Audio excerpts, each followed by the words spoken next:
My girlfriend Emma and I had always talked about taking a weekend to disconnect. So when I found an old cabin for rent up in the mountains, I jumped at the chance. It was isolated, surrounded by thick woods, and just as rustic as we'd imagined. The only sounds were the leaves rustling in the wind and the distant calls of birds we didn't recognize. The cabin itself was cozy, if a little rundown. There were 2 rooms, a small bedroom and an open living area with a wood stove that seemed as ancient as the cabin itself. On our first night, we were relaxing on the couch, listening to the crackling fire, when Emma spotted an old dusty cassette recorder on a shelf by the door. It looked out of place, considering everything else in the cabin seemed untouched for years. Curious, I popped in one of the cassettes that was resting beside it. At first, it was just sounds of nature. Wind, birds, faint trickles of what might have been a nearby stream. Then, an odd, steady humming filled the room, as though someone had been recording themselves humming aimlessly while walking through the forest. It was strange but oddly soothing, and we laughed it off, treating it like some kind of strange art project from a previous guest. The next night, we decided to play another cassette as background noise. This one began similarly. Nature sounds, a faint breeze, leaves crunching underfoot. But then, faintly, I swear I heard my name. Luke. Emma paused, looking at me, her face creased with uncertainty. Did it just say your name? I laughed it off, thinking it must be our minds playing tricks on us. I rewound the tape to the point we'd both heard it, but now, nothing. It was just the hum, a few bird calls, and silence. We exchanged nervous glances but shrugged it off, telling ourselves it was probably nothing. The next evening, the weather turned cold. We sat in front of the fire, watching the flames dance, and decided to play the recorder one last time. This time, the cassette sounded scratchy, like it was even older than the previous ones. The tape started with static, then that familiar humming, followed by a slight pause. Then, clear as day, Emma. Luke, sitting by the fire. Emma's hand gripped mine as she looked around the cabin, visibly shaken. I could feel the air grow colder. The voice continued, describing us in eerie detail. The colors of our clothes, Emma's hand gripping my shoulder as she looked over her shoulder. I stopped the tape, convinced there was some rational explanation. Maybe a prank, a strange coincidence. But when I tried to dismiss it, Emma just shook her head, her eyes wide with fear. Who would go this far? We tried to laugh it off, but something in her tone, the genuine unease in her voice, brought a wave of dread over me. Still, we decided to let it go, telling ourselves we were being ridiculous. That night, I barely slept. On the final morning, we were packing up to leave when I noticed the recorder lying on the kitchen counter, as if waiting for us. I had the urge to press play one last time, as if it was somehow calling me to it. Emma protested, but something in me had to know. I pressed play, holding my breath as the tape whirred to life. This time, there were no nature sounds, no birds or humming. It was a recording of 2 people moving about the cabin. At first, I thought it was the tape glitching, but then I realized I was hearing us. Emma's voice laughing, the sound of me stoking the fire, even my footsteps across the creaky floor. It was as if the cabin had recorded us, capturing fragments of our conversations and movements over the last few days. Every laugh, every whispered word, every shiver of fear. As the recording continued, my stomach dropped. I heard my own voice saying, "It's probably just our minds playing tricks on us," followed by Emma's response, "Who would go this far?" Then, over the recording of my own voice, came a new, deep whisper. "The cabin knows." I froze, staring at Emma, whose face was pale. She didn't say a word. She just reached for my hand, pulling me towards the door. I slammed the cassette recorder down on the table, too frightened to even look back at it. We drove down the winding mountain road in silence, the eerie sense that the cabin had been aware lingering like a shadow in my mind. By the time we reached home, neither of us had spoken about it. We still haven't to this day. And I'll never know what, if anything, was waiting on that last cassette left in the player.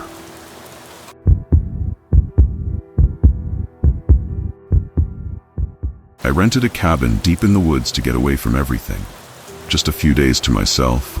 No phone, no emails, just the quiet rustling of trees and the crackling of a fire. The cabin was simple, rustic, yet strangely unsettling from the moment I stepped inside. The air felt thick, as if the walls were holding secrets I wasn't meant to know. On the second night, unable to sleep, I decided to look around the cabin a bit more. The floorboards creaked in a peculiar way, almost as if in response to each step. As I neared the small bedroom, I noticed a loose floorboard near the bed's edge. Out of curiosity, I pried it open, half expecting to find a mouse or some forgotten old trinket. Instead, I found a pile of black and white photographs. The photos were old, worn at the edges, each depicting a different person standing in what looked like this very cabin.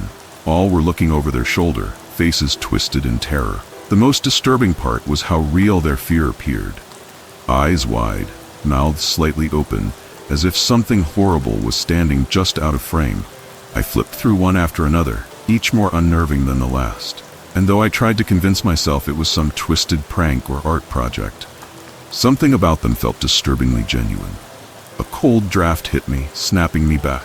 I shoved the photos back under the floorboard and tried to ignore the crawling sensation prickling up my spine. I checked my phone for any bars, hoping I could just scroll myself to sleep, but it was still offline. So, almost mockingly, I took a selfie in the dim light of the cabin, trying to laugh off the unease. When I looked at the photo, though, my breath stopped. There was a figure behind me, barely visible but undeniably there. It was faint, like a shadow, but its eyes were wide with the same terror I'd seen in the photos, fixed directly on me. I felt the room shrink, the walls closing in as if the cabin itself were watching me. I quickly deleted the photo, my heart pounding, chalking it up to bad lighting or my mind playing tricks. But the next morning, as I scrolled through my gallery, the photo was there again. My finger hovered over it, dread creeping up from the pit of my stomach. I deleted it again, making sure it was gone.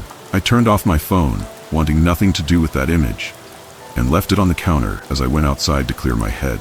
I stayed out most of the day, hiking around, trying to convince myself it was all in my head. The fresh air helped, but that creeping sensation wouldn't leave. When I got back to the cabin, night had already fallen, and the shadows inside seemed darker, deeper somehow. I grabbed my phone, planning to distract myself until I could sleep, and against my better judgment, opened the gallery. There it was again, the same photo, with the shadowed figure staring right at me. I deleted it once more, feeling that prickling sensation, like I was being watched. I decided I couldn't stay another night. I threw my things into my bag, trying to ignore the feeling that someone or something was observing every move. As I packed, my phone buzzed with a notification. Despite the cabin's lack of service, a message appeared on my screen. "Why do you keep deleting me?" My hands were shaking. I shoved the phone in my pocket and sprinted to my car, not looking back at the cabin. But even after I drove far enough to see the bars return to my screen, that same message was still there. That night, at a cheap roadside motel, I opened my phone's gallery one last time, my breath caught in my throat. The photo had changed. The shadowy figure was clearer now, face twisted in terror, staring over its shoulder as if something were right behind it. I deleted it, hard reset my phone, even bought a new one the next day. But every now and then, late at night, I'll hear my new phone buzz. And every time, it's the same notification. "Why do you keep deleting me?"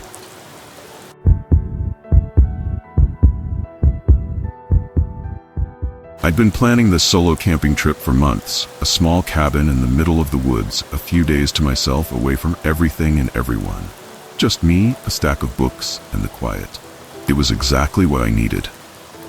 The first night was peaceful. The silence was thick, almost velvety, pressing down around me. I could hear every creak of the old wooden cabin, every rustle of leaves outside. It was strange how intense the stillness felt, but I chalked it up to being alone in such a secluded spot. The second night, as I was making dinner, I noticed a faint glow through the trees. It was far off, flickering, almost like candlelight. Figuring it was other campers, I didn't give it much thought. The thought of someone else being out there was a little unsettling, but it was public land, so I wasn't entirely alone. That night, though, I couldn't sleep well. I'd drift off, only to be jarred awake by small sounds, a crackle, a faint rustling, like someone shuffling just outside. Every time I checked, there was nothing, just the trees, the faint outline of branches swaying in the moonlight. But every time I lay back down, I'd hear it again. Maybe the trees amplified every noise, or maybe my nerves were just on edge. On the third night, I saw the lights again, but they were closer now, flickering in and out of sight like a handful of candles floating deeper in the woods. I watched for a long time, curious if they would disappear, but they stayed, wavering in unison like a silent, ghostly procession. The sight of them made my skin crawl. This wasn't like any camping light I'd ever seen, and they moved with a rhythm, almost too precise. The next morning I stepped outside to look for any sign of another campsite, footprints, tire tracks, anything. But the earth was undisturbed, not a single hint that anyone else was out here. Still, I reasoned with myself that it had to be someone. Maybe they were just good at covering their tracks. That night, as soon as it grew dark, I saw the lights again, hovering even closer this time. They were about 50 feet from the cabin now, just beyond the first line of trees. They were brighter, casting pale blue beams that flickered but never went out. I felt my heart pound as I stared out the window, trying to make sense of them. After an hour of watching, my mind spun with possibilities. Maybe it was an optical illusion or some strange atmospheric phenomenon, but deep down, I didn't really believe that. I decided to turn in for the night, telling myself it was pointless to obsess over it. As I locked the cabin door, though, I couldn't shake the feeling of being watched. I don't know how long I was asleep before I woke up to a soft sound, something that took a moment to process, a gentle, rhythmic tapping. It was coming from the window next to my bed. Tap, tap, tap. I lay perfectly still, too terrified to move. The tapping continued, methodical and light, almost like it was testing, waiting for a reaction. I forced myself to look, half expecting to see nothing. But there, faintly illuminated by the moonlight, was a hand. Pale and smeared with dirt, fingers splayed across the glass. My breath caught. I stayed perfectly still, not daring to move, hoping if I didn't react it would go away. The hand slid slowly down the glass, leaving a thin trail of smudges. I wanted to run, to scream, but my body was frozen. My heart hammered as I lay there, praying it would stop. Eventually the hand disappeared, but the dread remained. I barely slept that night, and when morning finally came, I bolted outside to check around the cabin. I found nothing, no footprints, no smudges on the window, no evidence of anything at all. I was half convinced I'd imagined it, but on the fourth night I couldn't ignore the lights. They were closer than ever, hovering just at the tree line, casting long shadows that danced across the cabin walls. And then, without warning, they began to move, drifting closer with a sickening, deliberate precision. It felt like they were converging, surrounding me. I locked every door, every window, and tried to stay calm, but the lights kept coming. As they reached the edge of the clearing, I realized they weren't just lights. They were pairs of eyes, dozens of them, gleaming in the darkness, each one staring, watching. My skin prickled as I recognized shapes, shadowy figures, barely visible, standing still but somehow drawing closer. Then I heard it. A slow, heavy crunching, the sound of footsteps pressing into the dirt outside. I held my breath, heart hammering, listening to the footsteps stop right outside the door. There was a long pause, an unbearable silence that stretched on forever. And then the door handle twisted, once, twice, testing. Finally, the footsteps retreated, fading into the distance. But the lights remained, burning just outside, a reminder that I was far from alone.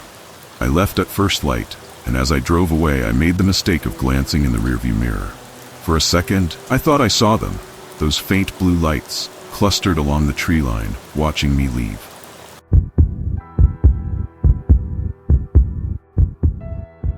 I'd rented the cabin online, thinking it'd be a peaceful retreat to finish my manuscript. The place was in a quiet, remote area deep in the woods, far from any towns. It was small but cozy, with a modest kitchen, a fireplace that had seen better days, and a thick stack of firewood outside. One thing I didn't expect was a guest book. It sat on a small table near the door, open to the last page, filled with pleasant notes from past visitors. At first, it felt quaint, even comforting, like I was stepping into a place with a warm history. The first night was calm. I unpacked, settled into the lumpy sofa with my laptop, and started typing away. As I worked, I heard the occasional creak, but that's to be expected in a place like this. The only light in the cabin came from my small desk lamp, throwing long shadows across the room. I wasn't easily rattled, but something about the isolation made every little sound feel magnified. It was the second night that things started to feel off. Around midnight, I decided to take a break. I made myself a coffee and glanced over at the guest book. Out of curiosity, I flipped to the first page, where I found cheerful entries from other guests. They praised the cabin, the forest trails, the views, all the typical stuff. But the handwriting on one entry, dated just a few months ago, was scrawled and shaky. It read, "Leave now. This place isn't what it seems." I frowned. It felt like a prank, or maybe a joke someone left for the next unsuspecting guest. Ignoring it, I flipped through more pages. The next entry warned, "You might hear them at night. Ignore it. Don't let them in." At that, a strange feeling crept over me. I brushed it off and told myself it was probably just someone with a twisted sense of humor. But as I got deeper into the book, more and more entries had messages like, "Leave while you still can," and "Stay quiet, don't answer if you hear knocking." Just then, I heard a faint knock on the front door. I froze, feeling my heart pound in my chest. I glanced at the clock, nearly 2 a.m. There shouldn't have been anyone out there, not this late, and not out here in the middle of nowhere. Ignoring it, I shut the guest book and returned to my laptop, pretending to write, trying to shake the creeping unease. But the knock came again, a little louder this time. I held my breath, listening, half expecting it to come once more, but silence stretched on, thick and tense. I didn't sleep that night. Every noise made me jump. Every shadow felt like it was creeping closer.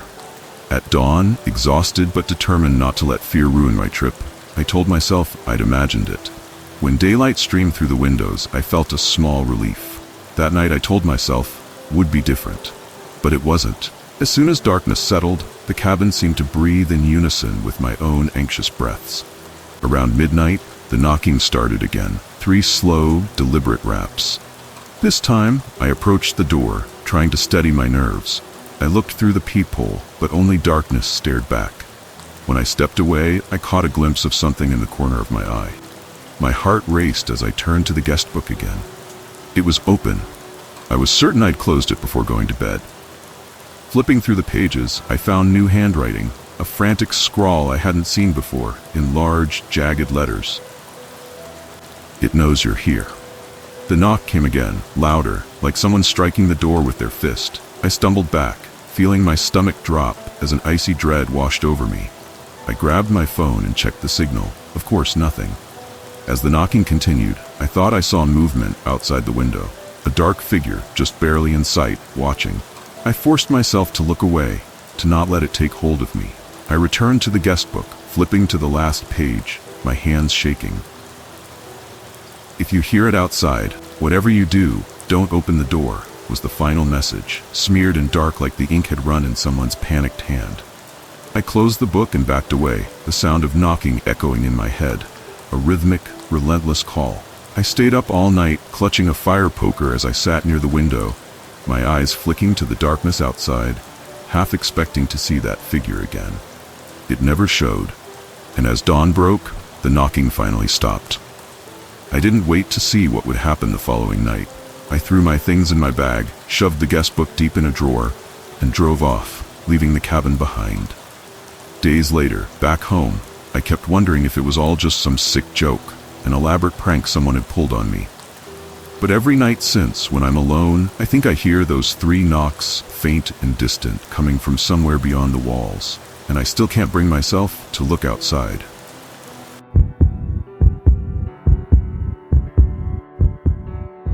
Thanks for joining us in the shadows tonight. If you enjoyed these chilling tales, don't forget to hit that like button and subscribe for more spine-tingling stories every week. Have you got a story of your own? Share it in the comments below. We love hearing from you. And remember, the darkness holds many secrets. Are you brave enough to uncover them? Until next time, keep your lights on and your doors locked. Sweet nightmares.